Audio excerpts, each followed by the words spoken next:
Hello guys, ನಮಸ್ಕಾರ.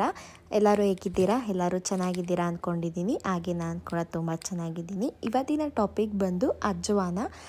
ಇವಾಗ ನಾನಿಲ್ಲಿ ತೋರಿಸ್ತಿರೋದು ಒಂದು ಅಜ್ವಾನ ಸೀಡ್ಸು. ಇದು ಏನಕ್ಕೋಸ್ಕರ ಯೂಸ್ ಮಾಡ್ತಾ ಇದ್ದೀವಿ ಅಂತ ಅಂದರೆ, ಮನೇಲಿ ಯಾವುದೇ ಒಂದು ಚಿಕ್ಕ ಮಕ್ಕಳಾಗಿರ್ಬೋದು, ಇಲ್ಲಾಂದರೆ ಒಂದು 5-6 ಮಂತ್ ಬೇಬಿ ಆಗಿರ್ಬೋದು, ಆ ಮಕ್ಕಳಿಗೆ ಕೋಲ್ಡು ಮತ್ತು ಕಫ ಈ ವೆದರ್ಗೆ ತುಂಬ ಆರೋಗ್ಯ ಹಾಳಾಗುತ್ತೆ. ಸೊ ಆ ಕಾರಣದಿಂದಾಗಿ ಅವಕ್ಕೆ ನರ್ವ್ಸ್ ಎಲ್ಲ ಬ್ಲಾಕ್ ಆಗಿರುತ್ತೆ. ನೆಕ್ಸ್ಟು ನೆಗಡಿ ಆಗಿರುತ್ತೆ. ಆ ನಂತರ ಅಂದರೆ ಉಸಿರಾಡೋಕ್ಕಾಗ್ತಾ ಇರಲ್ಲ. ಆ ಟೈಮಲ್ಲಿ ಈ ಥರ ಒಂದು 2 ಡೇಸ್ ಮಾಡಿದ್ರೆ ಸ್ವಲ್ಪ ನರ್ವ್ಸ್ ಬ್ಲಾಕ್ ಆಗಿರೋದು ರಿಲೀಫ್ ಆಗುತ್ತೆ. ಸೊ ಅದಕ್ಕೋಸ್ಕರ ನಾನು ಈ ಥರ ಟ್ರೈ ಮಾಡ್ತಾಯಿದ್ದೀನಿ ನನ್ನ ಪಾಪಗೂ ಕೂಡ. ಇಲ್ಲಿ ಒಂದು ಪ್ಯಾನ್ ತೊಗೊಂಡಿದ್ದೀನಿ. ಒಂದು ಪ್ಯಾನ್ ತೊಗೊಂಡು ಸ್ವಲ್ಪ ಇದನ್ನು ಹಾಕ್ಕೊಂಡು ಇದನ್ನು ಸ್ವಲ್ಪ ಬೆಚ್ಚಗೆ ಮಾಡ್ಕೊತಾ ಇದ್ದೀನಿ ಗ್ಯಾಸಲ್ಲಿ. ನೋಡಿ ಈ ಥರ ಇಷ್ಟನ್ನು ತೊಗೊಂಡಿದ್ದು ಆಲ್ಮೋಸ್ಟ್ ಎಲ್ಲ ಕಡೆಯೂ ಸಿಗುತ್ತೆ. ಇದರಿಂದ ಎಷ್ಟು ಆರೋಗ್ಯಕ್ಕೆ ಒಳ್ಳೆಯದಿದೆ ಅಂತ ಅಂದರೆ ತುಂಬ ಒಳ್ಳೆಯದಿದೆ. ಇವಾಗ ನಮ್ಮ ಮನೆಗಳಲ್ಲಿ ಒಂದು 2 ಮಂತ್ಸ್ 3 ಮಂತ್ಸ್ ಬೇಬಿ ಇದ್ದರೆ ಓಕೆ, ಅಂದರೆ ಈ ಮಕ್ಕಳುಗಳಿಗೆ ಉಸಿರಾಡೋಕ್ಕೆ ಸ್ವಲ್ಪ ಕಷ್ಟ ಆಗುತ್ತಲ್ವ, ನೆಗಡಿ ಏನಾದರೂ ಶೀತ ಏನಾದರೂ ಸೇರಿಕೊಂಡಾಗ. ಸೊ ಅದು ಸ್ವಲ್ಪ ಮೂಗಿಗೆ ಮತ್ತು ಸ್ವಲ್ಪ ಎದೆ ಹತ್ರ ಇದನ್ನು ಕೊಡೋದ್ರಿಂದ ಅದು ಸ್ವಲ್ಪ ಓಕೆ ರಿಲೀಫ್ ಅನಿಸುತ್ತೆ.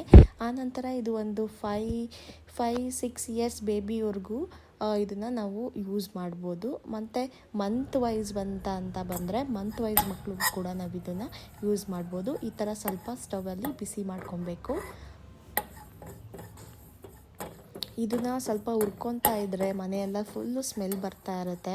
ಆ ಸ್ಮೆಲ್ಲಿಗೆ ಸ್ವಲ್ಪ ನಮಗೆ ಮೂಗಲ್ಲಿ ಏನಾದರೂ ಕಫ ಮತ್ತು ಏನಾದರೂ ಇದ್ದಿದ್ದರೆ ಅದು ನೀಟಾಗಿ ಸ್ವಲ್ಪ ಮೂಗೆ ನರ್ವ್ಸ್ ಏನಾದರೂ ಬ್ಲಾಕ್ ಆಗಿದ್ದರೆ, ಇಲ್ಲ ಏನಾದರೂ ಕಫ ಸೇರಿಕೊಂಡಿದ್ರೆ ಸ್ವಲ್ಪ ರಿಲೀಫ್ ಅನಿಸುತ್ತೆ.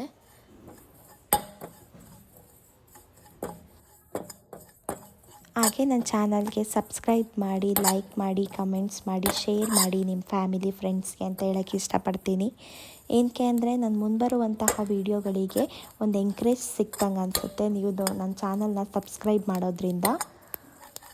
ಸೊ ಸಪೋರ್ಟ್ ಮಾಡಿ ಅಂತ ಹೇಳೋಕ್ಕೆ ಇಷ್ಟಪಡ್ತೀನಿ. ಲೈಕ್ ಇದು ಕಂಪ್ಲೀಟಾಗಿ ಮುಗೀತು ನೋಡಿ. ಈ ಥರ ಬ್ರೌನ್ ಕಲರ್ ಬರುತ್ತೆ.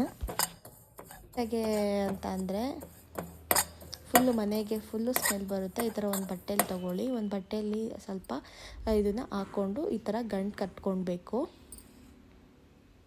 ಸ್ವಲ್ಪ ಆರಿರಬೇಕಿದು. ಸ್ವಲ್ಪ ಆರಾದಮೇಲೆ ಸ್ವಲ್ಪ ಈ ಥರ ಒಂದು ಬಟ್ಟೆಲಿ ತೊಗೊಂಡು ಗಂಟು ಕಟ್ಕೊಳ್ಬೇಕು.